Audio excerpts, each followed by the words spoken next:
The morning doesn't begin in ancient Egypt. It attacks. There's no slow stretch, no birds chirping, no magical sunlight filtering through gauzy curtains. Instead, you are slapped awake by the relentless brilliance of the sun, which has apparently mistaken your mud brick hut for a challenge.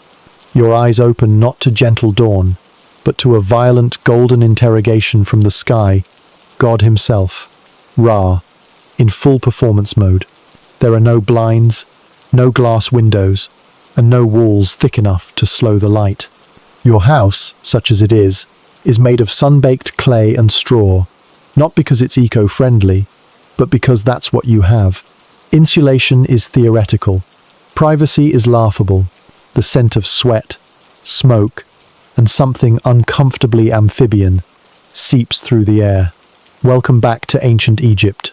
You are lying on a straw mat that pokes your spine in 12 directions at once. Your linen blanket, if you can call it that, is barely more than a flattened napkin. It covers almost nothing and insulates even less. You've already begun to sweat, even though your body hasn't moved yet. Congratulations. You're alive, which is impressive, considering the night was filled with mosquitoes the size of sparrows, a chorus of croaking frogs, and the occasional unsettling shuffle that could have been a lizard, a rat, or the spirit of your grandfather stopping by to critique your posture. The first thing you notice, aside from the heat, is the sound, or more precisely, the absence of silence. Roosters are screaming. A neighbor is shouting at her goat. Somewhere, someone has already started pounding grain with what sounds like a war mallet. You have not yet moved, and already, the day has declared war on you. You sit up. The linen tunic you slept in is now sticking to your skin like it has unresolved emotional issues. The floor beneath you is hard-packed dirt, cracked and uneven. It was swept yesterday, maybe, but sand is everywhere again. It sneaks in during the night through every crack in the walls, every gap in the doorframe, every whisper of wind that turns out to be a sandstorm in miniature. Your mouth is dry. Your eyes sting. You're hungry, but not in a hopeful way. More like a resigned, existential ache that says, yes, we're doing this again. Before you can even consider food, you need water. But there is no faucet, no kitchen, no sink. You'll be walking to the Nile, again, to fetch water with a clay jar balanced on your head or hip, assuming you haven't broken the last jar and can still find one that doesn't leak like a philosophical metaphor. You stand, slowly. Every joint complains. Your knees are already coated in dust. Your back cracks like a drying branch. And your hair, assuming you didn't shave it off to deal with lice, looks like it lost a fight with a broom. Outside, the light is blinding. The sun doesn't rise here. It detonates. The temperature is already in the high 80s Fahrenheit or low 30s Celsius, and it's barely breakfast. The humidity is non-existent, which means the air pulls moisture directly out of your skin with the efficiency of a jealous god. You squint into the distance and see nothing but more mud brick, more sand, more blinding white light reflecting off surfaces that were not designed to be comfortable. Welcome to the village, or the outskirts of Memphis, or Thebes, depending on your station. The layout is simple: dirt paths, low buildings, occasionally a goat chewing something that should not be edible. Children run barefoot. They are not laughing. They are shouting at each other about something that involves sticks and hieroglyphic insults. You begin your morning tasks. There is no coffee, no shower, no toothpaste. Oral hygiene consists of chewing on sticks and hoping your bread doesn't contain too many rocks. Spoiler alert, it does. Breakfast, when it arrives, is not a joy, it's survival. A hunk of barley bread, coarse and heavy, with a consistency somewhere between sandstone and regret. The bread is likely to contain actual sand, which has become a regular feature of your diet. You will find it in your teeth for hours. With it, a mug of beer. Not the fun kind. Not cold. Not carbonated. This is gruel in liquid form. Fermented, lukewarm, cloudy, and full of floaters that may or may not be protein. You drink it because it's safer than Nile water, which currently hosts more life forms than your body can handle. You eat in silence or while swatting flies. They outnumber you. They are faster than you. They know when you're distracted. You have no utensils. You eat with your hands. You wipe your hands on your tunic. You wipe your face on your sleeve. Everything smells vaguely of dust, sweat, and someone else's donkey. Time to work. But we'll get to that later. For now, it's enough to understand that your day starts not with inspiration but with confrontation. You are in a civilization famous for pyramids, gods, and golden masks. And yet your reality is less about majesty and more about managing discomfort with as much dignity as you can fake. The ancient Egyptian morning is not romantic. It is functional, relentless, and profoundly indifferent to your personal aspirations. The sun is not your friend. It is your boss. The land is not your canvas. It is your obstacle course. And the gods, if they're watching, are probably laughing. As you adjust your tunic, gather your water jars, and head toward the Nile with grit in your eyes and sand in your shoes, you begin to accept the truth. You are not building monuments. You are not shaping destiny. You are simply trying to not pass out before noon. That is the morning in ancient Egypt, and it is only just beginning. The Nile is sacred. The Nile is life. The Nile is also where you go to scrape yesterday off your body, using sand, willpower, and the vague hope that nothing with teeth is lurking nearby. In ancient Egypt, there is no bathroom. Not really. There's no tile, no soap, no sink, with a polite ceramic basin and lavender-scented hand wash. Your bathroom is the river, and not a serene spa-like river. A murky, churning communal artery where fish, frogs, livestock, corpses, and crocodiles all have equal access. When you arrive at the banks of the Nile in the early morning light, sweaty, dusty, and already half defeated, you don't so much cleanse as negotiate. The shoreline is alive. Flies swarm in thick, gleaming clouds. Frogs leap without apology. Reeds rustle with ambiguous menace. A water buffalo stares at you with more judgment than any priest. You kneel at the edge, careful not to slip, because the mud here doesn't just stain .it swallows. The water smells like something between a compost pile and a seafood stand that's been left out too long. Still, it's what you've got. You fill a clay jar. You splash yourself. You grit your teeth and scrub. Your cleansing agent is not soap, which is a luxury item tied to temple rituals and elite households. No, you use sand, the natural exfoliant of the ancient world. Rough, gritty, and always available. It does not lather. It does not soothe. It does, however, remove dead skin and possibly parts of your dignity. Rubbing sand across your limbs is less a hygienic practice and more a slow ritual of abrasion, like being eroded by time, one grain at a time. The goal is not to feel fresh. The goal is to feel marginally less filthy than when you arrived. The Nile, for all its reverence in mythology and agriculture, is essentially a shared sponge for every living being within a 10-mile radius. People bathe in it. So do cows. So do priests. So do fish. There is no lifeguard. There is no filter. There is no concept of personal space. Women wash clothes by slapping them rhythmically against flat stones. The sound carries across the water like percussion in a funeral dirge. Children splash nearby, pretending not to notice the carcass of something mammalian floating downstream. Somewhere upstream, someone just buried their uncle. The Nile receives him with grace and a slow spin. You try not to look. Privacy doesn't exist here. You bathe in full view of your neighbors, relatives, and any passing ibis. The bird does not blink. You have given up on modesty. Your tunic is soaked. Your knees are caked in river mud, and your skin feels less cleansed and more sanded down like a cheap statue. The real danger isn't the mud or the stench. It's the residents. Crocodiles patrol these waters. They are sacred, yes, but also extremely uninterested in your religious beliefs when they decide your leg looks delicious. You don't see one today, which only makes you more nervous. You never see them before it's too late. Still, you keep bathing, because you have to.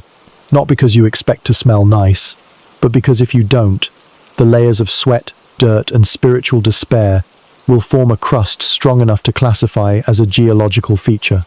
You wash quickly, efficiently, with no illusions. You're not here to feel pampered. You're here to rinse just enough grime off your body to make it through the next cycle of heat and labor. If you're lucky, there's a small public cistern near your village, a square of collected river water, slightly less chaotic than the Nile itself. But even there, the water is still cloudy, still warm, still suspect, and it's often monopolized by livestock and bored teenagers. So you return to the river because you have no choice.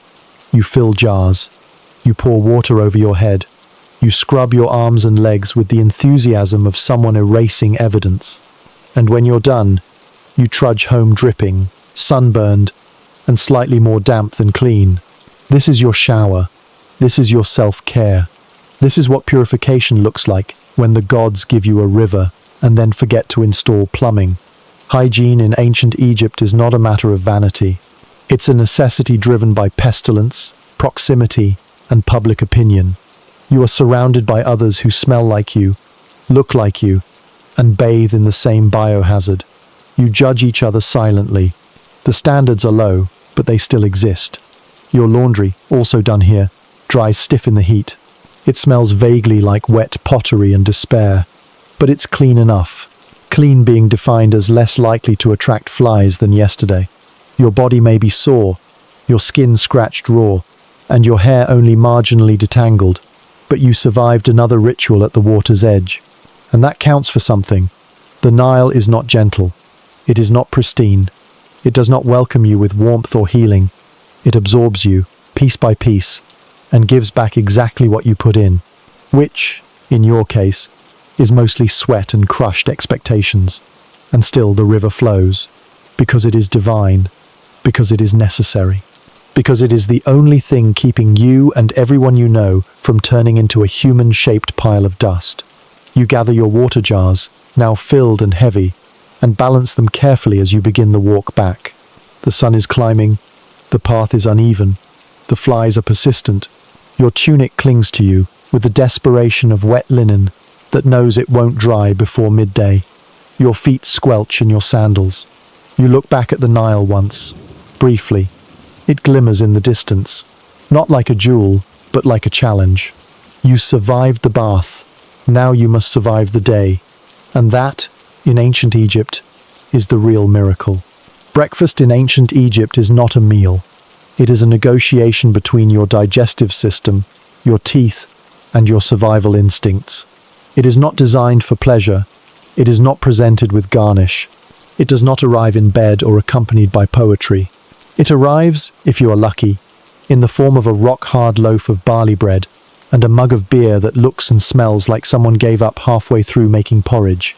Welcome to the most important meal of the day, and also the most demoralizing.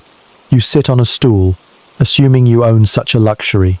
If not, you squat like everyone else, ankles burning, knees complaining, surrounded by flies and the ambient aroma of livestock and river mold. Your table is the ground. Your utensils are your fingers. Your breakfast is exactly what it always is, bread and beer. The bread is made from emmer, wheat or barley, ground between stone slabs by women who start their day before Ra even stretches.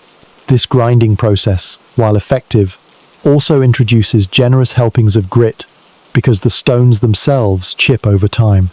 The result is a daily intake of sand and microscopic rock dust baked directly into your food. Every bite of bread is also a dental exfoliation. The texture is dense, coarse, and slightly damp. It resists chewing with the confidence of a building material. The crust is less of a crust and more of a defensive shell. You do not bite it so much as gnaw at it. You do not enjoy it. You tolerate it. The bread is circular, or oval, often misshapen, and carries the subtle flavor of whatever was last baked in the communal oven. Rat? Possibly. Ash? Definitely. You find yourself chewing slowly, not because you want to savor it, but because if you don't, you might lose a tooth. And you only get the teeth you were born with. Dentistry is not a strong point of ancient Egyptian civilization. Then there's the beer. Do not picture golden foam cascading into a glass. Picture a chunky, cloudy, room temperature beverage served in a clay cup with the consistency of cereal milk and the taste of damp grain. This is not a drink. This is a survival shake. It is packed with calories, slightly fermented, and only loosely filtered. You may or may not need to chew it.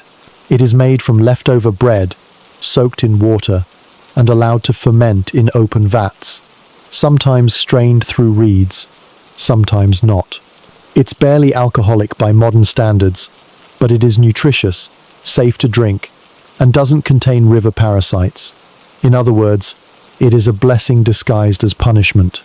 Children drink it. Elders drink it. You drink it.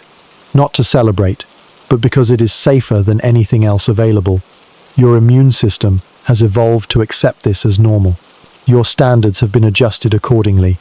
On a good day, someone might throw in a dried fig or a date. On a very good day, an onion. Protein is rare, unless someone caught a fish, and even then, they probably ate it themselves before you even heard about it. Eggs exist, but they belong to birds, and birds are not always in a generous mood. Most days, breakfast is bread and beer. Every day, breakfast is bread and beer. There is no variety. There is no choice. There is only chewing. The flies swarm your face. They want the same thing you do. Calories. You swat them lazily. You have accepted them as breakfast companions. They are always faster. You try to eat quickly, but the bread demands a prolonged battle. Mid-chew, a grain of sand slides between your molars. You wince. This is the third time this week. Your teeth are already flattened by years of grinding away at gravel disguised as food. You wonder, not for the first time, how many people in your village have died with a full set of teeth. The number is likely small. As you continue to chew, you reflect on how this bread, the same bread used in offerings to the gods, the same bread molded into shapes, bearing the pharaoh's name, is somehow both sacred and slightly toxic. The gods might enjoy its symbolism. You enjoy it less. But it does the job. It fills you just enough to survive the hours ahead. You will not feel full. You will feel functional. That is the goal. You finish your meal. Your mouth feels chalky. Your tongue is dry. Your stomach is not satisfied but also not empty. This is success. You rinse your cup with river water and hope the previous user didn't have something contagious. You fold what's left of your bread in cloth and tuck it into your belt. It will serve as lunch later, assuming it doesn't disintegrate or get stolen by a hungry dog. There are no leftovers. There is no storage. You eat what you have. You move on. Breakfast is not a break. It is a checkpoint, a pause between waking and work. You do not linger. You do not discuss your dreams or admire the sunrise. The sun is already glaring, already climbing. The morning is over. The heat is rising. The labor begins. You stand, shoulders tight, jaw sore, fingers sticky with beer porridge residue. You are fueled, in the loosest sense of the word. You have consumed your government-issued rations from the gods of grain and fermentation. You are ready to face the fields, the tools, the overseers, the sand, and the next round of soul-sapping effort. Because that's what breakfast in ancient Egypt is for. It is not about nourishment. It is about survival, bread of sorrow, beer of endurance, and the quiet understanding that tomorrow it will be exactly the same. Work in ancient Egypt does not begin with a motivational speech. It begins with the sun, already in attack mode, roasting the landscape with a kind of radiant arrogance usually reserved for wrathful deities and badly tuned ovens. You, having just eaten a breakfast composed primarily of stone-infused bread and warm-grain sludge, are now expected to spend the rest of the day repaying the universe for the privilege of being alive. There are no weekends. There are no days off. There is only the task. And the task in its most basic form is labor. You are not a scribe. You are not a priest. You are not royalty. So you work, not metaphorically, physically, all day, until the sun is satisfied or your body gives out, whichever comes first. If you're a farmer, you start early. But not because the early bird catches the worm. You start early because if you don't, the heat will kill you by lunchtime. You trudge into the fields with your wooden tools, plows, sickles, and baskets woven from reeds and resignation. There are no tractors. There are no gloves. There is only you, your aching back, and a landscape that views your labor as a minor inconvenience. You plant barley. You yank weeds. You water, if water is available, and pray it doesn't evaporate before it reaches the roots. You do all this under the watchful eye of a foreman, whose main skill appears to be yelling. He carries a stick, just in case motivation starts to fade. You're not paid in coin, you're paid in rations. Grain, oil, sometimes beer, measured out according to your output and your attitude. Complain, and the gods might not hear you, but the overseer will.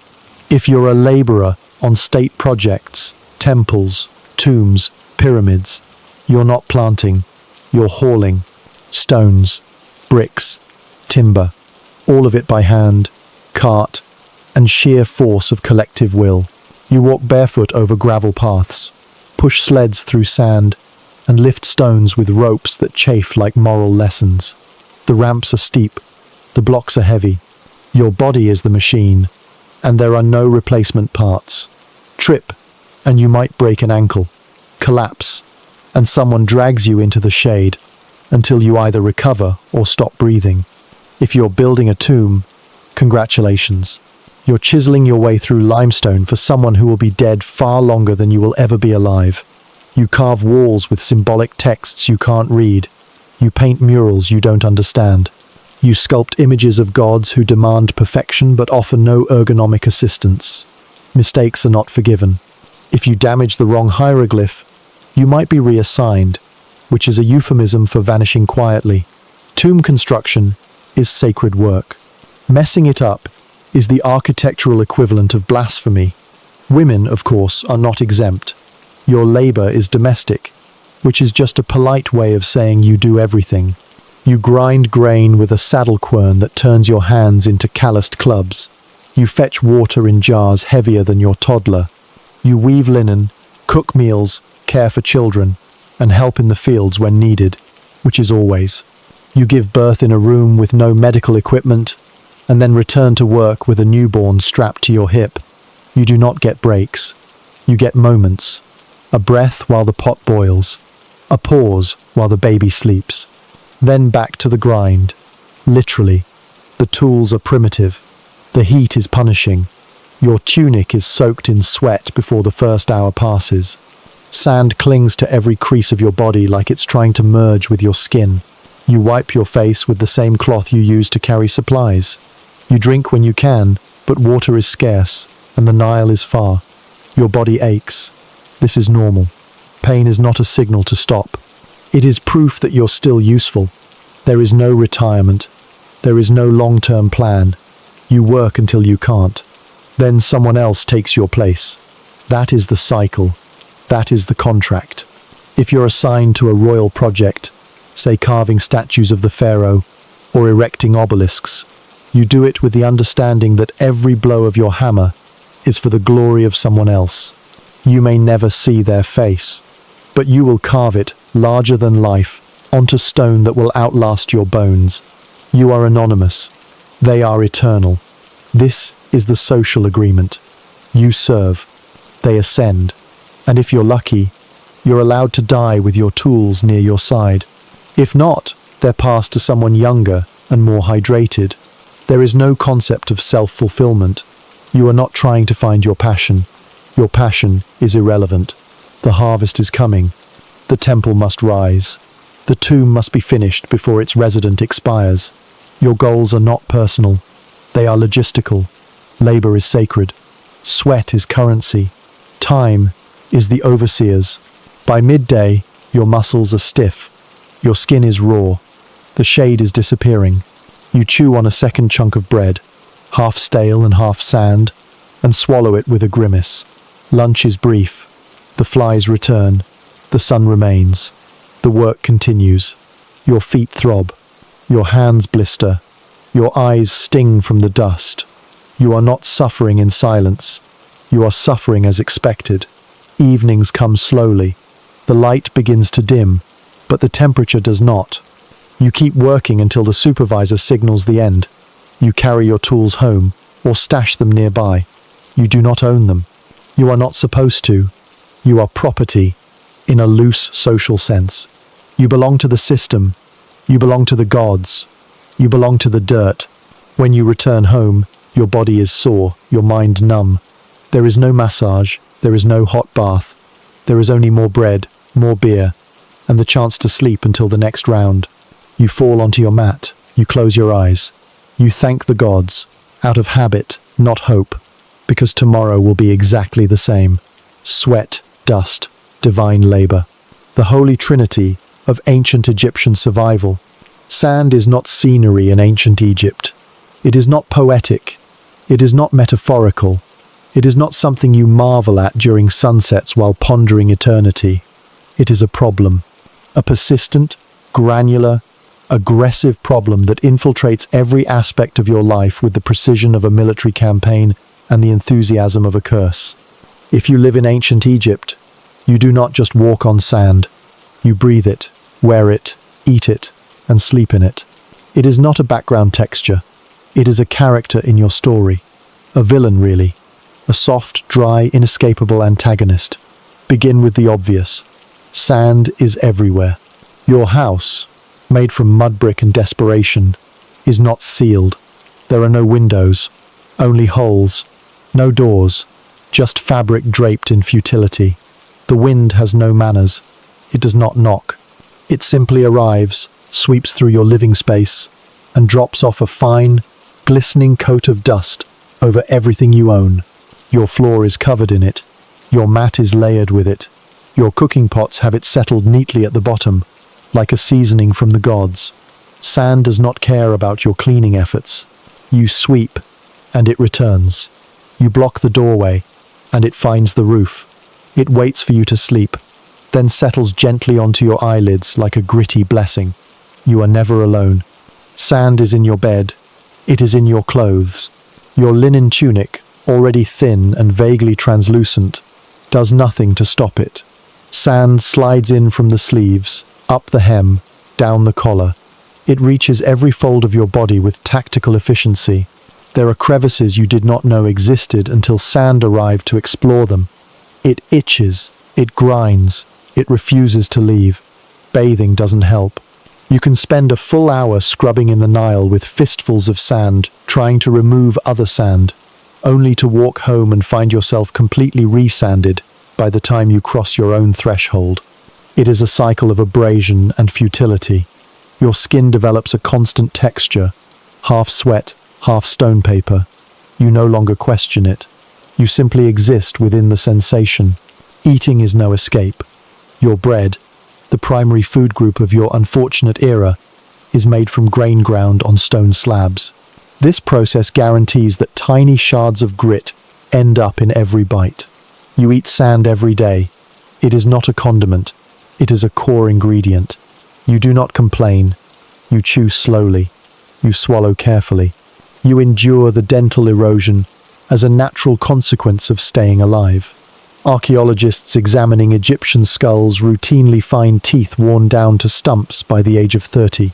Sand is not just an environmental hazard. It is a dietary one. It has claimed your enamel. It will not apologize. Your eyes are not immune. A gust of wind can turn your face into a sand-blasted relic. You squint constantly. Tears form reflexively. The corners of your eyes are often outlined with grit. There is no protection. There are no goggles. You hold a cloth across your face and hope it helps. It doesn't. Sand moves faster than your reflexes and with more malice than your enemies. It blinds. It burns. It wins.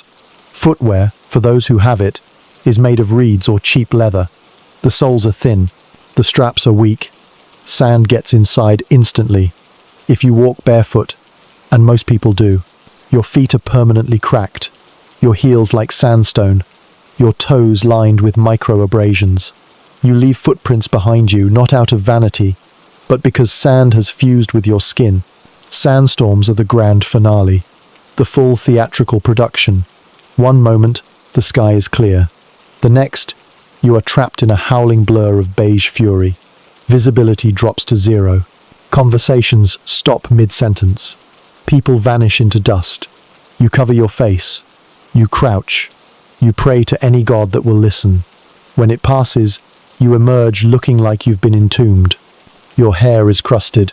Your ears are packed. Your nostrils sting. You spit mud. The air tastes like powdered masonry. You do not recover. You adjust. Your house is coated. Your food is compromised. Your bedding crunches. You learn to live with it. Because what choice do you have? Sand is not something you fight. It is something you acknowledge.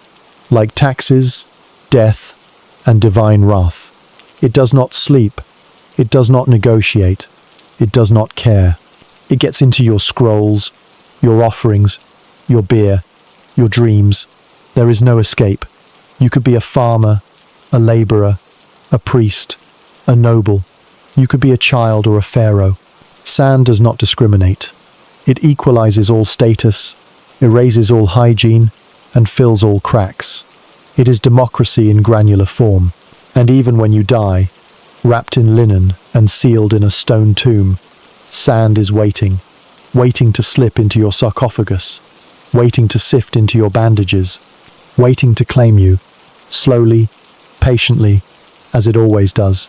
Because in ancient Egypt, you do not walk on sand, you belong to it, and it will remind you, every step, every breath, every grain.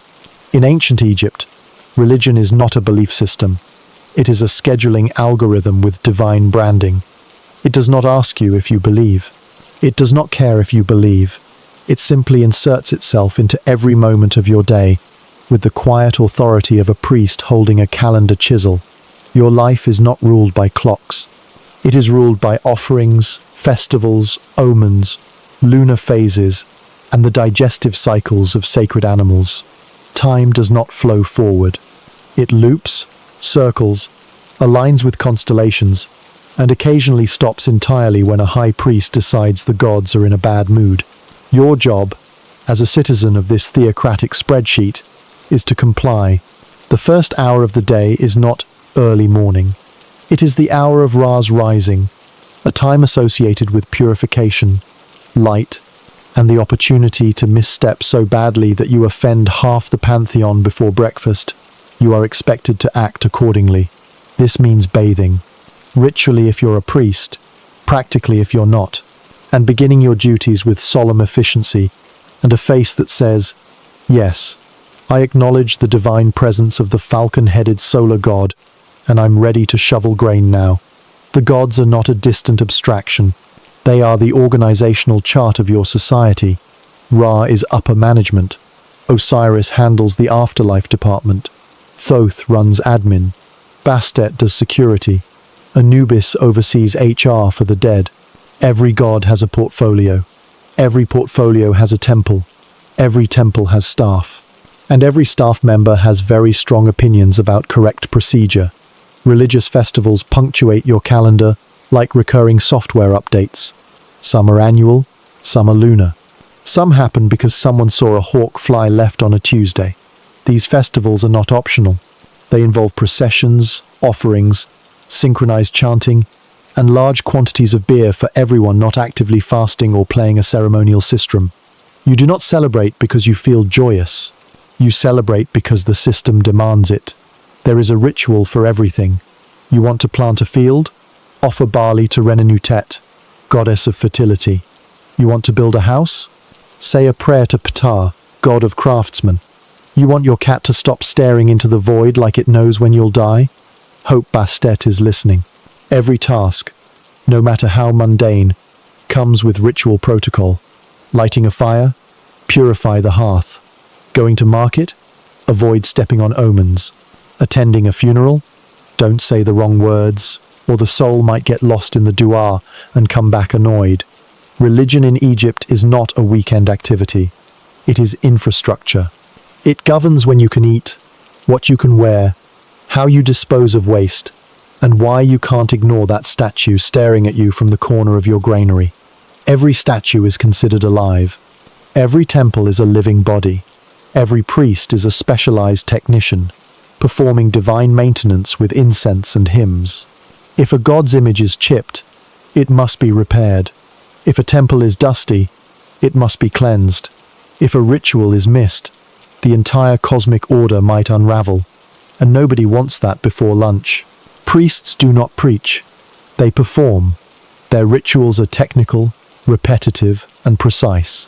They recite ancient formulas like accountants with incense.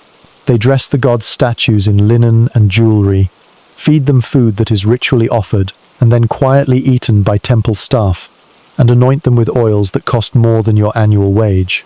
They are not intermediaries, they are system administrators. And if you're not a priest, your job is to fund all this with taxes, labor, and nods of respectful fear. Even your name is religious. It often includes a god's name, because your parents wanted to secure divine goodwill, or at least avoid divine irritation.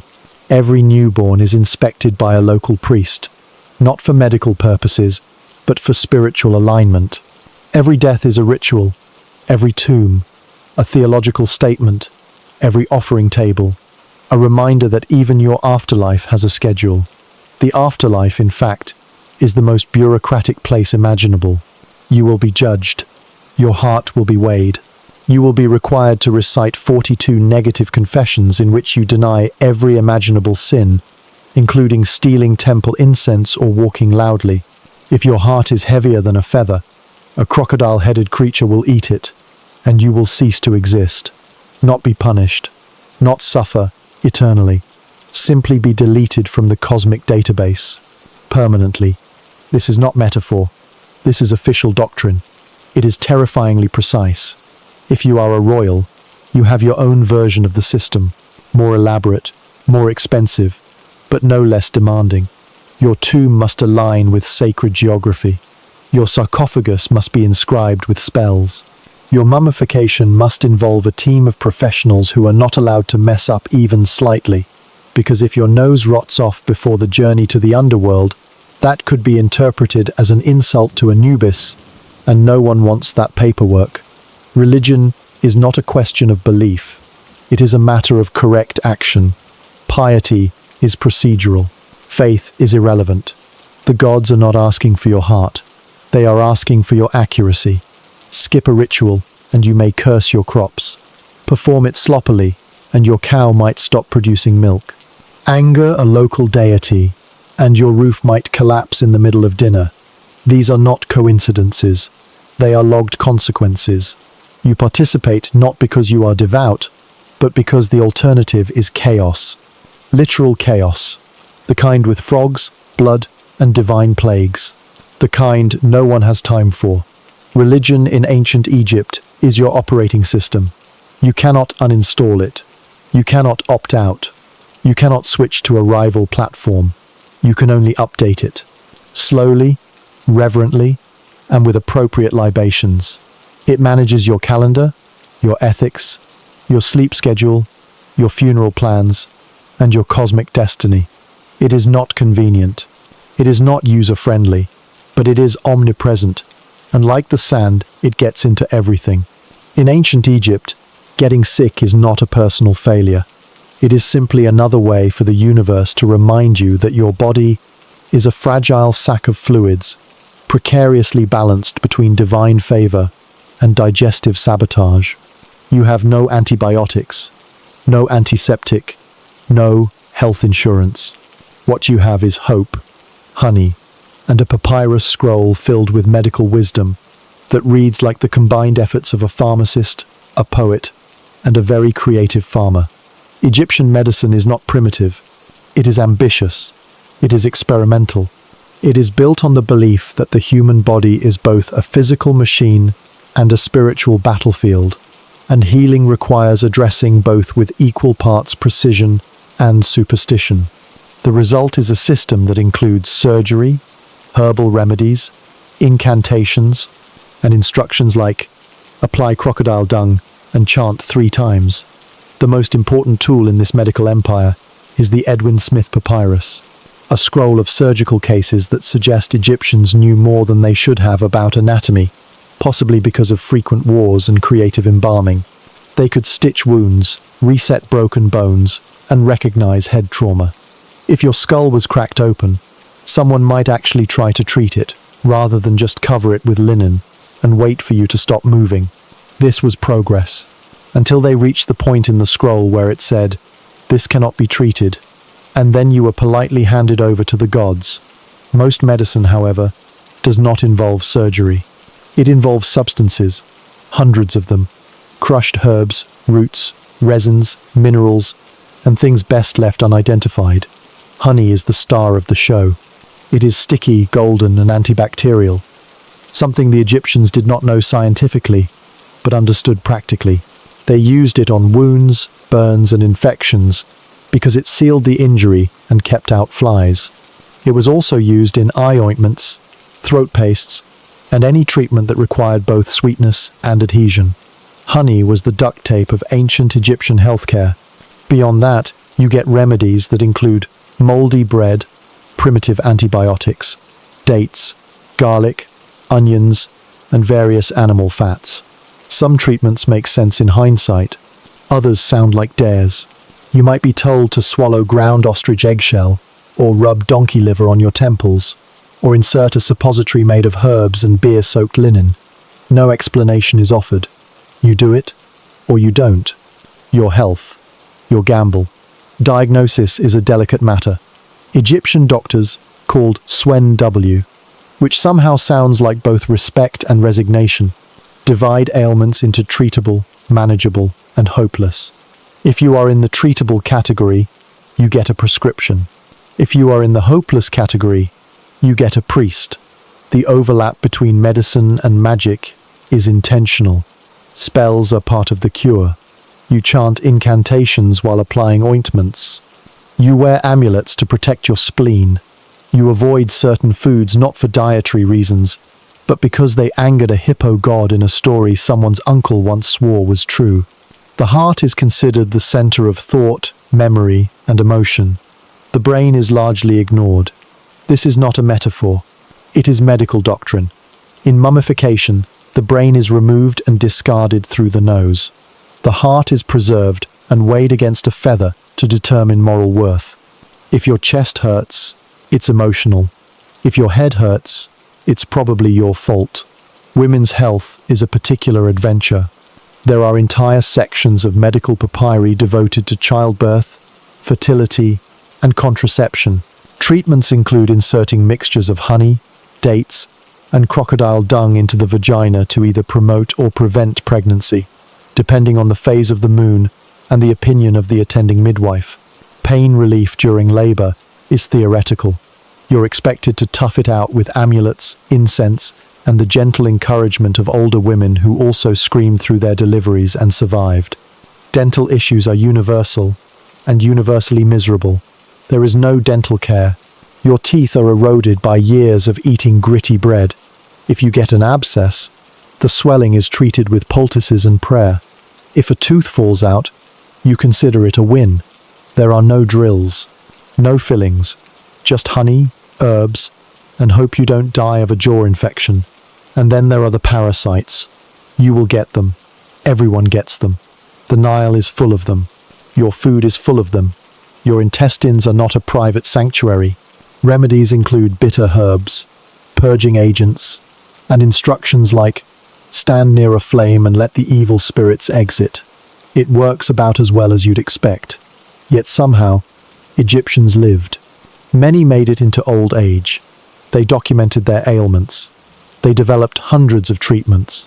They wrote case studies and created an entire class of professional healers.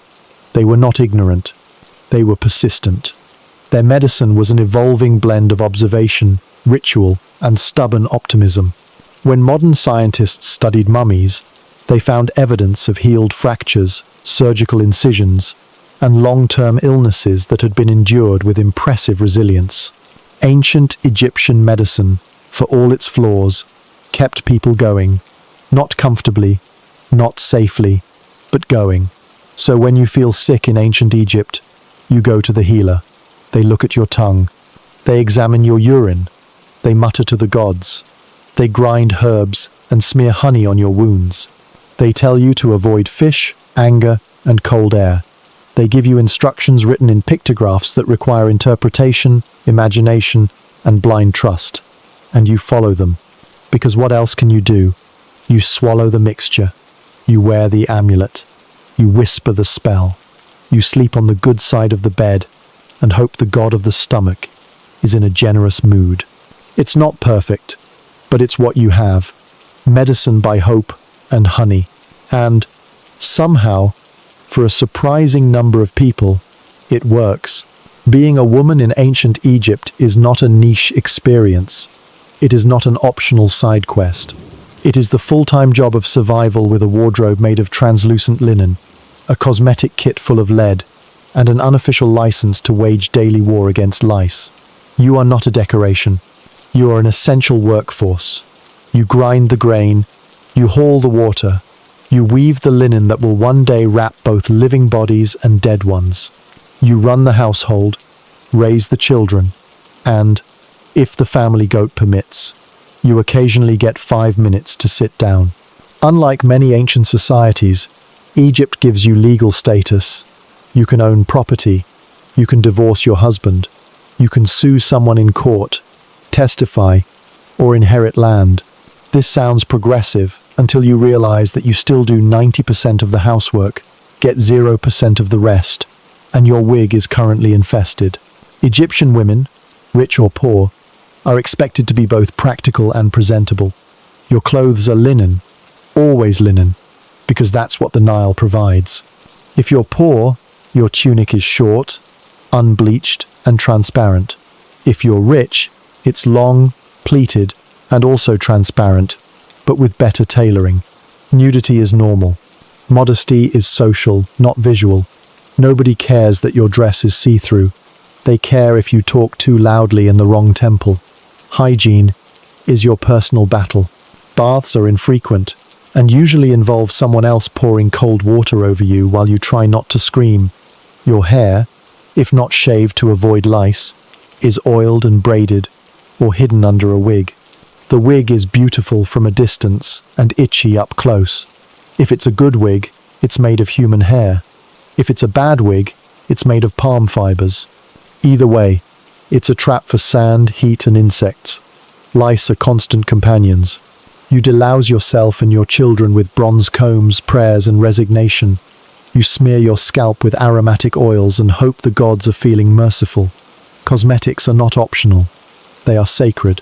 You apply green malachite around your eyes, not just to look alluring, but to protect against glare and evil spirits.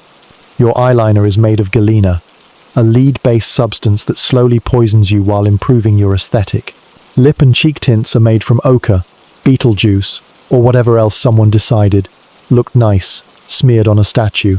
You keep your cosmetic palette close. It's both armor and art. And yes, even peasants wear makeup, especially peasants, because everyone has something to ward off. Marriage is not romantic, it is contractual. If you're lucky, your husband is competent and only moderately irritating. If you're unlucky, he's frequently drunk, rarely helpful, and believes Ra personally told him to avoid laundry. You can leave him. Divorce is legal and not scandalous, but you'd better have land, support, or relatives who don't ask questions. Children are expected. Many. Often. Birth control is unreliable and includes such methods as insert crocodile dung or chew sour dates and hope. Pregnancy is neither magical nor optional. It is exhausting, frequent, and occasionally fatal. There are no epidurals. There is no prenatal care. There are herbs, chants, midwives, and a faint hope that your pelvis doesn't betray you. You give birth squatting over bricks, while other women shout encouragement, and the gods remain suspiciously quiet. You scream. The baby arrives. You keep going. Education depends on class. Elite women may learn to read and write. Most do not. You are literate in your own way. In household management, crop cycles, linen thread counts, and the exact amount of beer needed to pacify your relatives. Your intelligence is practical. Your wisdom is unpaid. Religion is your second full-time job. You know every household ritual, every fertility goddess, every saintly feline. You prepare offerings, manage funerals, and whisper prayers while grinding flour. You might become a priestess, but only in certain cults, and always under male supervision. You are powerful in ways that don't get recorded in monuments, but do get remembered by your daughters. Your leisure time, assuming it exists, involves music, dance, gossip, and perfumed cones of animal fat slowly melting on your head. These cones are fashionable, fragrant, and sticky. They drip down your neck while you pretend this is enjoyable. Parties are loud, with harps, drums, and wine. Sometimes you get to attend, sometimes you serve. Depends on your status. You age without mercy. Childbirth takes its toll. The sun scours your skin. Your teeth are worn down from stone-filled bread. If you live past 35, you are a survivor. If you live past 50, you are either lucky or extremely persistent. Death does not dignify you. You might be mummified if you can afford it, but female bodies are considered vulnerable to tampering. Embalmers delay their work to avoid scandal. You are prepared for the afterlife by women like you, hands that worked, wept, and wiped away years of fatigue. Your tomb, if you have one, will mention your husband's name, your children's accomplishments, and maybe, just maybe, your own. But you were there. Every field ploughed, every child fed, every deity praised, every wig deloused. You are the infrastructure of ancient Egypt, and no monument will ever be big enough. Linen, lead, and lice. That's the uniform. That's the legacy. That's the job. In ancient Egypt, dying is not the end. It is a bureaucratic transition, a metaphysical paperwork shuffle. You do not simply expire and vanish. You begin a process longer, more demanding, and arguably more expensive than the life you just left. Death is not final. It is administrative. First, someone has to notice that you've stopped breathing. Then the body is cleaned, perfumed, and transported. Not to a hospital, not to a morgue, but to the embalmers, who are both morticians and part-time priests. They do not offer condolences. They offer services. You are now a client. The embalming process is not quick. It is a 70-day marathon of dehydration, organ extraction, linen wrapping, and theological choreography. The first thing to go is your brain, because in ancient Egyptian anatomy, it is useless. It is yanked out through your nose using a hook. No one mourns it. Then your internal organs are removed, dried, and placed into canopic jars, each guarded by a minor deity who specializes in stomachs, intestines, livers, or lungs. Your heart, however, is sacred. It is either left in the body for judgment or mummified separately for safekeeping. The heart is your moral resume. You need it later. Your body is then packed with natron, a salt mixture that sucks out every drop of moisture and dignity. This process takes 40 days. You become increasingly less human and more jerky. After drying, the body is rubbed with oils and resins to preserve the skin. Then come the bandages. Linen, endless linen, wound around your limbs with amulets tucked between layers. Each amulet has a job: protection, healing, guidance, or convincing a crocodile not to eat your soul. Your face might be covered with a mask. If you're rich, it's gold. If not, painted plaster. Either way, it's decorative. You are now a stylized corpse. Congratulations. Meanwhile, the living are panicking. They're hiring mourners, organizing funeral processions, and writing elaborate prayers to prevent your soul from getting lost, eaten, or offended. The Book of the Dead, more a survival manual than a scripture, is copied, customized, and buried with you. It contains spells, passwords, and instructions for navigating the afterlife, which is basically an obstacle course designed by judgmental gods. Your tomb is a statement. If you're poor, it's a pit. If you're middle class, It's a mud brick structure with some painted walls. If you're elite, it's limestone, painted scenes, a sarcophagus, and maybe a couple of traps for grave robbers. If you're royal, it's a pyramid or a rock-cut extravaganza full of treasures you'll never see and curses you'll never activate. Either way, your tomb is supposed to last forever. It won't. Tomb robbing is common, and your jewelry is tempting. Your family leaves offerings, food, drink, furniture, makeup, anything you might need in the afterlife. You are buried with combs, mirrors, and bread, not because you're vain, but because the afterlife is just as inconvenient as life, and no one wants to go through eternity without breakfast. Once buried, your soul splits into parts.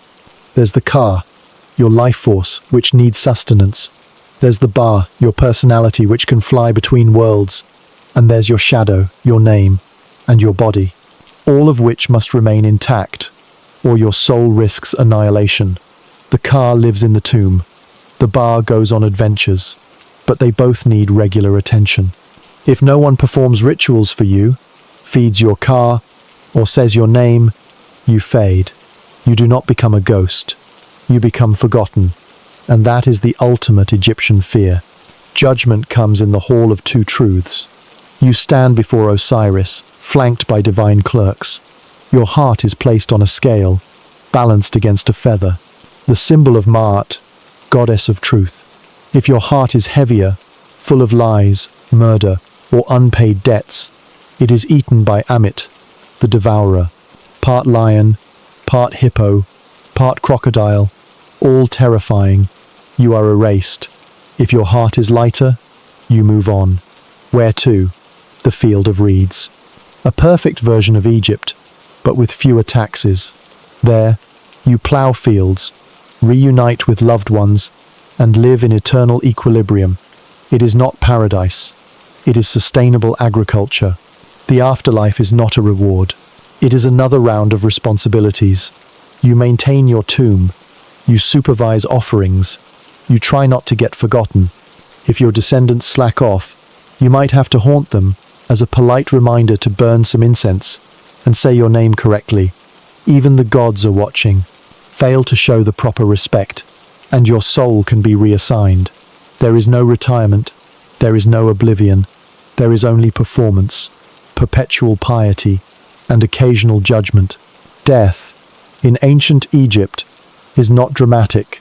It is detailed. It is structured. It is itemized. It is not an escape. It is onboarding for a longer, stricter life that comes with celestial paperwork, divine audits, and the lingering dread that someone forgot to pack enough honey cakes for the trip. You do not die once. You die, then you prove you deserve to keep existing, over and over, for eternity. In ancient Egypt, you spend your entire life preparing for death. You save, sacrifice, and meticulously plan for an eternal rest that lasts approximately 1 generation, maybe 2. Then someone breaks in and steals your stuff, because tombs are not safe. They never were. Despite being sealed, sacred, and supposedly cursed, Egyptian tombs have one fatal flaw.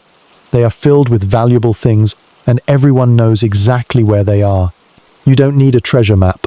You just need a bad economy, a dark night, and loose morals. Pharaohs, nobles, and priests are buried with gold, jewelry, furniture, cosmetics, statues, food, and sometimes entire chariots. Because the dead, apparently, still need to commute. These items are meant to accompany the deceased into the afterlife.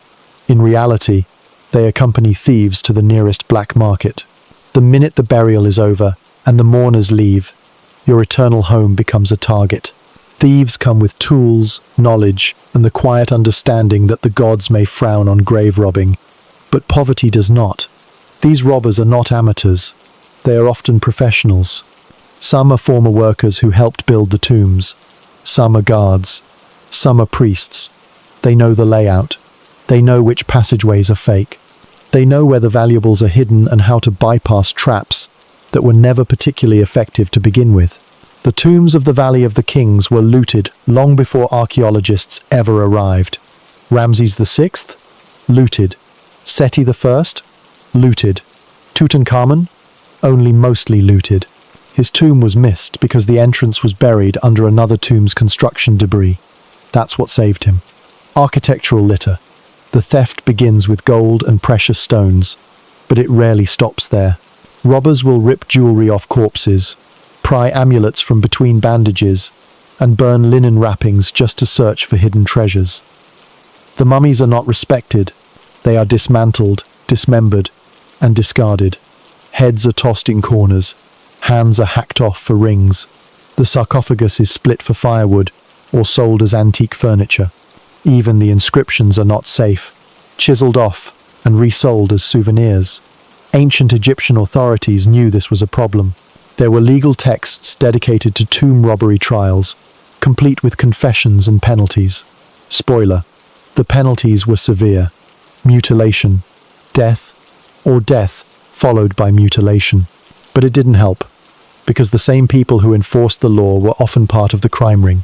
Corruption, like sand, gets into everything. Sometimes entire villages are involved. You get a night raid organized with the same coordination as a royal procession. One group digs, another carries, a third group bribes the guards. Then they all vanish into the desert like divine punishment. Investigators arrive the next day and find a looted tomb, a broken seal, and a very empty sarcophagus. Occasionally, the theft is discovered in time. The government might attempt to salvage the remains by rewrapping the bodies, reburying them in hidden caches, or shuffling them from tomb to tomb, like very unlucky guests at a never-ending funeral party. This happened to dozens of royal mummies, including those of Seti, Ramses, and others who ended up stacked like forgotten luggage in Tomb DB 320, a glorified storage unit in Deir el-Bahari. The irony is unbearable. These were kings, god-kings, rulers of the two lands. They built monuments, commanded armies, and were worshipped as divine. And yet, in death, they were stuffed into communal crypts to prevent further looting. Their names were scratched off, their coffins reused, their carefully scripted journey to the afterlife rerouted through practical necessity and administrative despair. Tomb security methods did not improve much. They tried curses, inscriptions warning of divine retribution, blindness, or crocodile attacks. These were occasionally poetic, but largely ignored. They tried hidden entrances, false passageways, and collapsing tunnels. Thieves laughed. They brought shovels. The most effective defense, in the end, was obscurity. If no one knows you're buried there, they can't rob you. Hence the rise of unmarked tombs, secret burials, and plans whispered only to a handful of trusted individuals who inevitably told someone else. Secrecy in ancient Egypt had a shelf life of roughly 5 years. Grave robbing became so normalized that some people started looting before the funerals were finished. Mourners would leave one entrance, and thieves would enter another. It wasn't just gold. Even basic supplies like food, beer, and linen were stolen, because scarcity makes even the afterlife seem negotiable. The idea of eternal rest was a marketing promise. The reality was asset liquidation. And yet, Egyptians kept building tombs. They kept burying their dead with valuables. They kept wrapping their loved ones in linen and placing spells on the walls. Not because they were naive, but because hope is hard to kill. Even in the face of centuries of evidence that your bones will be rifled through by someone named Hapu, looking for a quick payday, you still prepare as if eternity is possible. And in a way, it is. The mummies are gone, the treasures are scattered, but we still talk about them. We still know their names. Their faces are on museum, postcards and documentaries, and the tomb robbers, forgotten. So maybe, despite everything, the dead got the last word. But they definitely didn't get to keep the gold. In ancient Egypt, writing is not just a method of communication. It is a resurrection protocol, a spell, a threat, a contract. A lifeline to eternity carved into stone by men who believed that language could outlast flesh and that a well-formed bird symbol could keep your soul from disintegrating. These are not just drawings. They are hieroglyphs. And they are sacred. The word hieroglyph means sacred carving, which is exactly what it was. A language not meant for shopping lists or awkward love letters, but for temples, tombs, and the divine bureaucracy of the afterlife. Everyday Egyptians didn't use it. Scribes did. Scribes were elite, trained for years, and generally miserable. Their tools were reed brushes. Their ink was soot and crushed plants. Their medium was papyrus or walls. Their job was to make sure your afterlife paperwork didn't get rejected due to spelling errors. Hieroglyphs are a combination of phonetic signs, ideograms, and determinatives. That means a single word might include a sound, a symbol representing the object, and a third symbol clarifying what the first two meant in case you got confused. It is, effectively, writing with emojis, but each emoji comes with spiritual baggage and historical expectations. A vulture is not just a bird, it's the letter A.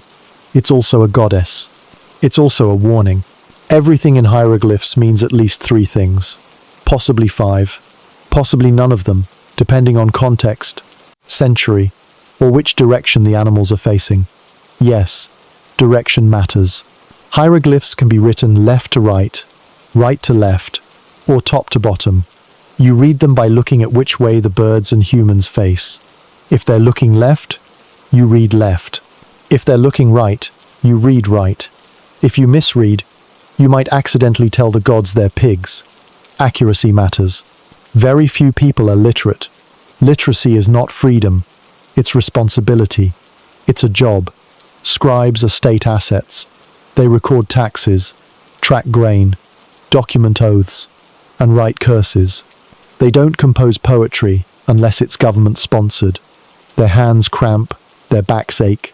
Their reward is being buried with a statue of themselves holding a papyrus scroll, staring into eternity with the dead eyes of someone who just finished transcribing 300 lines of "Offer 2 loaves to Osiris." Tomb hieroglyphs are written for the dead and read by the gods. They are not decoration. They are functional.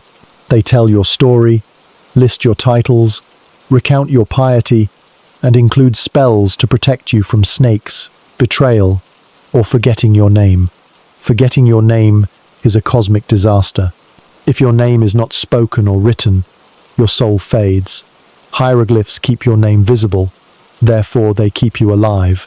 That is not a metaphor. It is metaphysical infrastructure. This is why erasing someone's name is the worst form of punishment. It is called damnatio memoriae, and it is a spiritual death sentence. To chisel out a name is to erase a person from history and from the afterlife. Pharaohs do this to rivals. Priests do it to heretics. Families do it to disappointing uncles. It is vandalism with theological consequences. Some scribes get creative. They draw glyphs for dangerous creatures. Snakes, lions, crocodiles, in incomplete form, deliberately breaking the spell so the creature can't manifest from the wall and attack you. Because yes, hieroglyphs are alive. They are magical. If you write something, it exists. If you draw a snake in perfect form, you'd better be ready to fight it. This is why you never depict a crocodile fully, unless it's being stabbed by a god. Writing is power. It is sacred. Yes, but also risky. You don't just write a name. You summon a presence. You don't just inscribe a prayer. You open a channel. The act of writing is a ritual, performed with precision, reverence, and probably a fair amount of panic. The Rosetta Stone.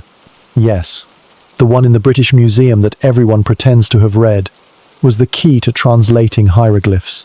Before it was deciphered, people believed the writing was purely symbolic, a secret code, a mystery. In reality, it was deeply literal. Every symbol is a sound, a word, an idea. A tomb is not just adorned, it is encoded. Walls are not art. They are operating systems. Ghosts, or more properly, spirits of the dead, are sustained by these inscriptions. The spells in the Book of the Dead, formerly titled The Book of Coming Forth by Day, are written in beautiful, unnerving hieroglyphs, designed to guide the soul through the underworld. If your scroll contains typos, your soul might get eaten. If it contains the correct spells, you get a garden. Language has never been so high stakes. And so hieroglyphs proliferated. On temples, sarcophagi, amulets, coffins, statues, walls, obelisks, everywhere. They became the default interface between humans and gods, between this life and the next, between the visible and the hidden. Hieroglyphs were eventually replaced by simpler scripts, hieratic, then demotic, but their mystique remained. Even as literacy faded, the carved symbols stayed. No one fully understood them anymore, but no one dared remove them. Because what if they still worked? What if the bird glyph still summoned the soul? What if the snake glyph still hissed in the dark? The ghosts are in the grammar. The gods are in the glyphs. And somewhere, buried in the syntax of eternity, is your name, your legacy, and your last chance to be remembered. Just hope the scribe spelled it correctly. Waking up in ancient Egypt sounds romantic if you've never actually done it. The sun rises over the Nile with cinematic drama, casting golden light across mud brick houses and palm trees. You, however, are already sweating. You have no fan, no air conditioning, and your bed is a scratchy mat covered in mosquito regrets. Your pillow is made of carved wood. It does not care about your cervical spine. The first thing that hits you is the smell. A mixture of dust, dung, river rot, old fish, and the unfiltered humanity of an overpopulated village where bathing is optional and deodorant hasn't been invented yet. You attempt to freshen up by splashing yourself with cold water from a clay jar that's been sitting in the corner collecting sediment and possibly frogs. Congratulations. You're now slightly cleaner and significantly more awake. Breakfast is next. Forget pancakes. You get bread. Not fluffy bread. Not croissants. You get gritty, rock-infused bread made from flour ground with a stone that cheerfully sheds tiny fragments into every loaf. If you live long enough, this bread will erode your teeth like a sadistic dental plan. You might also have beer, which is warm, thick, and chunky, more porridge than pint. It's nutritious, but also slightly fermented despair. Don't ask for coffee. It hasn't been invented yet. Instead, chew some dates and pretend they're espresso, then it's off to work. If you're a farmer, you're already late. The Nile does not wait for your existential dread. Your job is to dig, sow, haul, and sweat. Your tools are sticks, your wages are barley, and your back hurts in ways that future generations will study with horrified curiosity. If you're a builder, congratulations. You're helping erect monuments to gods you may or may not like, under the supervision of men who definitely don't like you. The sun is merciless. You have no sunscreen. You have no break room. You have a linen loincloth and a dream. If you're a woman, your day involves grinding grain, fetching water, tending children, swatting flies, and wondering how many times a single man can misplace his sandals in one lifetime. If you're elite, lucky you. You get slightly cleaner living conditions, more food variety, and an entire team of people doing your suffering for you. You might be a scribe, hunched over a scroll trying to write hieroglyphs without smudging ink, made from pulverized plants and regret. You are educated, yes, but also severely nearsighted and constantly scolded by your superior for putting the cobra glyph where the jackal should be. Midday is the worst. The heat becomes unthinkable. You seek shade, but the shade is also hot. You fan yourself with a palm frond and try not to think about how much sand is now in your undergarments. Your feet are cracked. Your lips are dry. Your spirit is somewhere near the river, questioning its life choices. Lunch is more bread, maybe an onion, and possibly some dried fish if you're lucky or wealthy or both. Then back to work. No siesta, no union breaks. Just endless sand, sun, and the distant sound of someone yelling at a goat. Evening brings some relief. You rinse off again with water that's still not clean, but at least it's wet. You might oil your body to keep the bugs off. Spoiler, it doesn't work. You light a lamp, which is just a pottery bowl of animal fat with a burning reed. It smells exactly like you think it does. Dinner is like breakfast, except darker and slightly more desperate. You eat with your hands. You hope it's not spoiled. You don't have a refrigerator. You don't even have a concept of refrigeration. You end the day in prayer. If you're devout, you offer thanks to Isis, Osiris, Ra, Thoth, Anubis, Bastet, and several other deities, each responsible for different aspects of your fragile existence. If you're practical, you mutter something vague and hope you didn't offend anyone. You lay down on your wooden pillow and stare at the ceiling, which is not painted with stars but rather home to several spiders and a growing crack you've been ignoring for weeks. You try to sleep. The night is hot. The mosquitoes are bold. The roof creaks. Somewhere outside, a jackal howls. You pull your linen blanket over your head and pretend you are not a snack. Could you survive one day in ancient Egypt? Technically, yes. People did it. Millions of them. But they didn't do it for fun. They did it because they had no other option. You, on the other hand, are used to toothpaste, TikTok, and temperature control. So no, probably not. Not without crying. Not without offending a local deity. Not without questioning why beer needs to be chewed. But if you did survive, even for a day, you'd earn something more valuable than gold, perspective, and sand in places you'll never get clean again. Welcome to history. Try not to die. Teotihuacan is not just a city. It is a riddle built in volcanic stone, a maze of cosmic ambition, urban planning, and heavily implied human sacrifice. By the time the Aztecs stumbled upon its ruins centuries later, it was already abandoned and eerily silent, like someone left the world's most impressive party early and didn't tell anyone why. They called it Teotihuacan, the place where gods were born, because naming it giant stone ghost town full of ceremonial platforms and unanswered questions didn't roll off the tongue. No one knows who built it. Not exactly. It was not the Aztecs. It might have been the Totonacs, or the Nahua, or some brilliant, deeply tired culture that didn't leave behind a handy FAQ section. Construction began around 100 BCE and took several centuries, because building a sacred metropolis with no metal tools or beasts of burden is the kind of project that eats lifetimes. At its peak around 400 CE, Teotihuacan was home to over 100,000 people. That's larger than most medieval European cities, and significantly better organized. The city's layout is based on a strict grid system with monumental avenues, sacred pyramids, and apartment compounds, because nothing says urban planning like aligning your bedroom with a celestial axis. The main thoroughfare is the Avenue of the Dead, which is not a nickname. It is an architectural fact. It runs for over 2 kilometers and leads straight to the Pyramid of the Moon, which stares you down with volcanic indifference while hiding multiple layers of ceremonial platforms, sacrificed humans, and possibly your will to continue walking. The Pyramid of the Sun is larger, more imposing, and slightly misnamed. It may have been dedicated to a water deity, or the underworld, or both. Because why not? Climb it if you like stairs that hate your knees. The real theological centerpiece, however, is the Temple of the Feathered Serpent, Quetzalcoatl, an architectural fever dream where stone snakes stare from the walls with carved eyes, and behind every elegant mosaic is the possibility that someone was ritually decapitated here on purpose.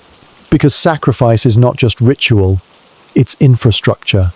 Excavations have found hundreds of skeletons buried beneath this temple, men with hands bound, teeth filed, and jewelry forcibly applied. They weren't victims, they were offerings, sacrificed en masse, sometimes beheaded, sometimes buried alive, to consecrate the space and keep the cosmos from unraveling like a badly tied sandal. You might feel unsettled. That's normal. Teotihuacan is not built for comfort. It's built for the gods, and the gods are extremely high maintenance. The city was a melting pot. People from across Mesoamerica lived here. Zapotec, Maya, Mixtec. There were neighborhoods arranged by ethnic group, murals in multiple artistic traditions, and markets full of obsidian blades, cacao, feathers, incense, and complex passive-aggressive diplomacy. No written texts survive, but the city speaks in stone. Murals of jaguars, birds, warriors, priests with wide, unblinking eyes. Some scholars think the ruling class was a council. Others suspect it was a divine monarchy. Everyone agrees that whoever was in charge loved symmetry, snakes, and extremely specific rituals involving fire and blood. Teotihuacan's collapse around 550 CE was not sudden. It was a slow burn. Some suspect climate change. Others blame internal revolt. There is evidence of buildings intentionally burned, elite compounds, temples, suggesting that the city was not just abandoned, but purged. Civilization didn't end.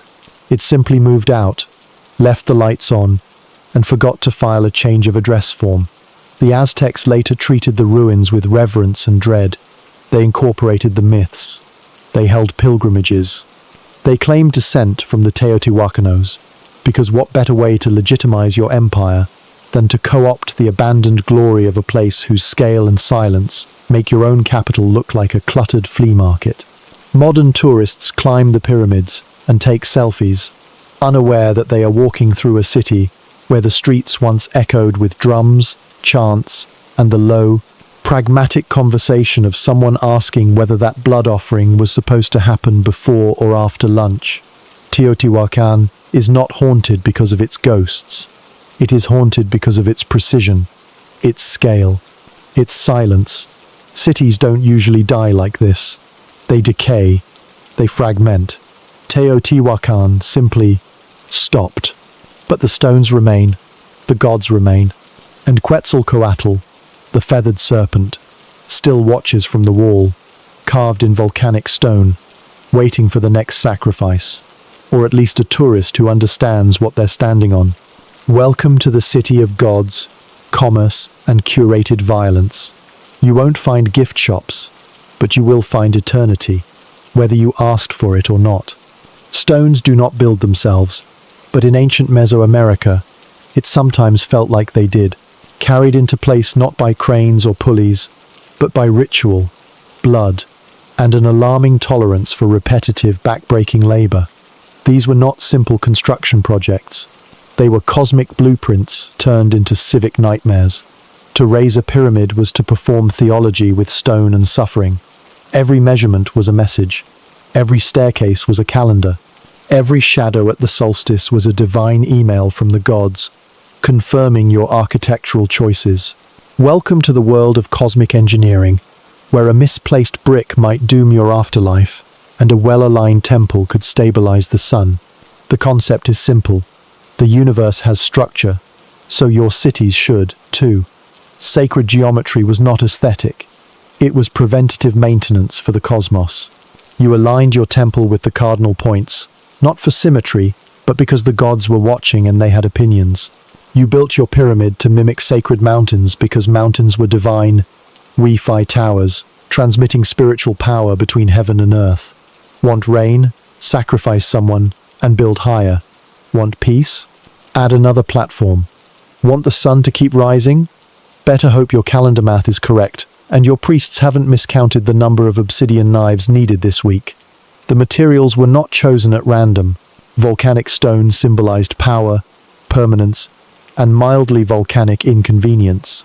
Obsidian, glassy and sharp, was used not just for tools but for ritual bloodletting, because nothing says devotion like slicing your own ears to appease a deity who hasn't spoken to you in 6 months. Limestone was a favorite too, soft enough to carve, hard enough to last, and light enough to blind you under the noonday sun, as you try to carve another serpent head for the 12th time this week. Building began with ritual. You didn't just break ground, you consecrated it. You buried offerings, jade, shells, bones, sometimes entire humans, beneath the foundation. These were not decorations, they were structural prayers. Each offering was a pact, a bribe, a transaction with the divine that said, "Please don't let this collapse." Once the offerings were in place, the labor began. There were no wheels, no animals, just humans, ropes, and whatever cursed sled system they could invent. Stones weighing tons were hauled for miles by people whose job descriptions included professional back pain and unpaid cosmological intern. Progress was slow. Supervisors were stern. The gods were allegedly watching, though suspiciously quiet whenever something cracked or fell over. As each layer rose, so did the expectations. Temples were painted, plastered, and adorned with terrifying masks. Colors mattered. Red meant blood, life, or possibly both. Blue was water, sacrifice, or divine indifference depending on context. Black meant death, or obsidian, or both. Every hue had symbolic weight, and you didn't just paint a wall. You communicated with reality. The final stages of construction often involved mass ceremonies. Priests in feathered headdresses recited prayers. Musicians played drums carved from human skulls. Dancers reenacted mythological battles. And, most critically, sacrifices were made. Human sacrifices. Many of them, sometimes prisoners of war, sometimes volunteers, sometimes slaves. The logic was grim but clear. Gods gave life. Therefore, life must be returned, preferably with drama.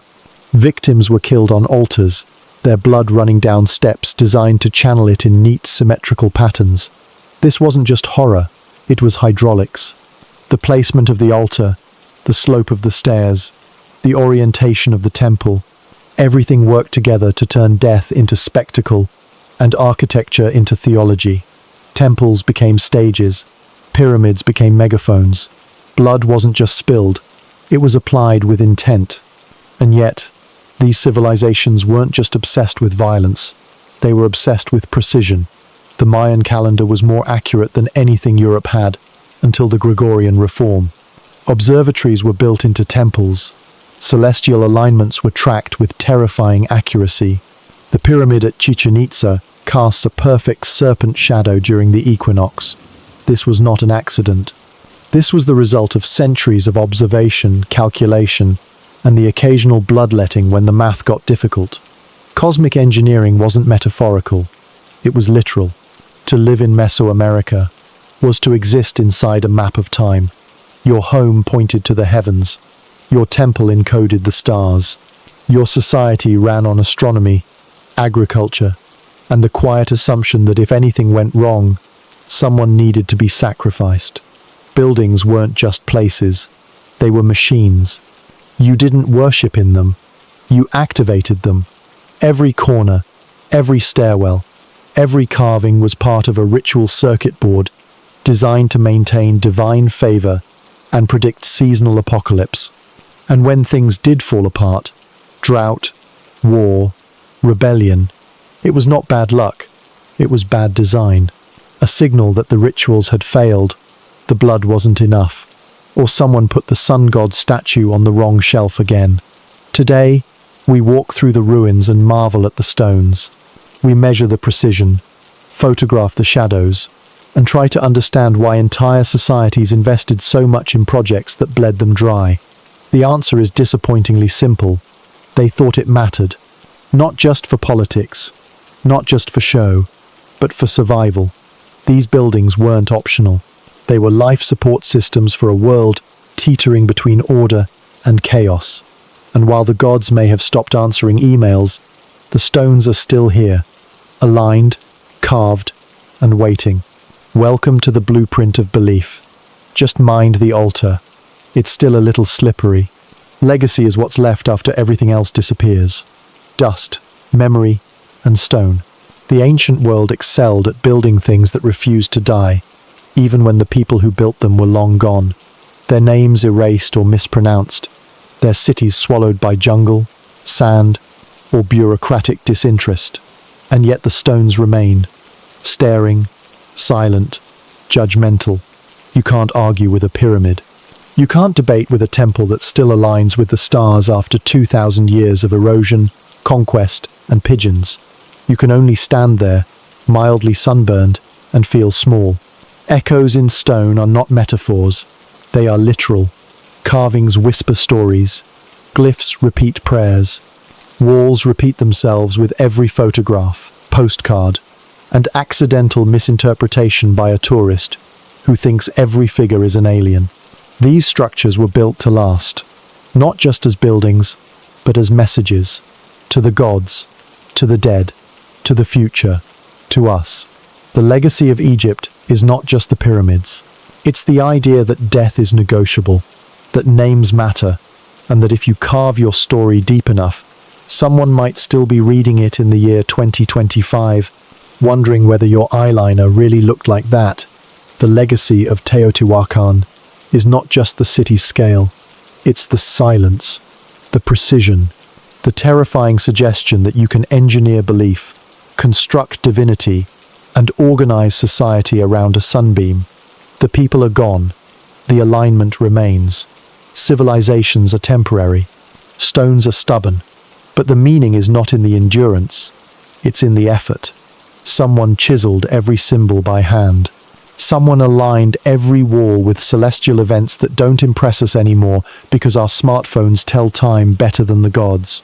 But they did it anyway, not for convenience, not for profit, but because they believed it mattered, that the shape of a room could reflect the shape of the cosmos, that a name spoken aloud could keep a soul alive, that a sacrifice could buy a sunrise. Meaning, in ancient times, was not optional. It was architecture. It was agriculture. It was the reason your bread rose or your army failed. Legacy was built brick by brick, under the assumption that nothing was truly gone if it could still be named. And when that failed, memory took over. Oral history, scribbled notes, mythological half-truths whispered at dusk. We may have misunderstood most of it, misread the glyphs, projected our anxieties onto symbols that never asked to be interpreted by underfunded museum docents.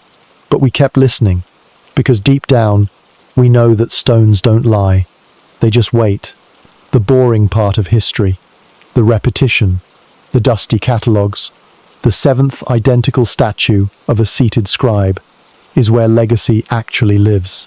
Not in the grand gestures, but in the consistent ones, in the repeated names, the copied rituals, the relentless attempt to matter, whether through blood, bricks, or bureaucracy. And what of us? Our memory lives in servers. Our legacy is digital. Our glyphs are emojis. Our monuments are data centers. We do not carve in stone. We tweet into oblivion. But the impulse is the same. To be seen, to be known, to be remembered by someone, even if it's just a bored high schooler, in the year 3025, forced to study ancient memes as part of mandatory digital archaeology. So here we are, at the end of 20,000 words you probably didn't expect to finish. You've walked through the desert, climbed the pyramid, tried to sleep on a wooden pillow, eaten rock bread and questioned the purpose of existence more than once. Congratulations. You've survived ancient history, sort of. And the echo you now carry isn't just from the stones. It's from the questions that refuse to die. Why did they build? Why did they bleed? Why do we still care? Legacy, it turns out, is not just what survives. It's what insists, what lingers, what refuses to be forgotten even when it's mispronounced, misattributed, and mildly commercialized on tote bags. You are part of that legacy now. Welcome to the echoes. Try not to delete them.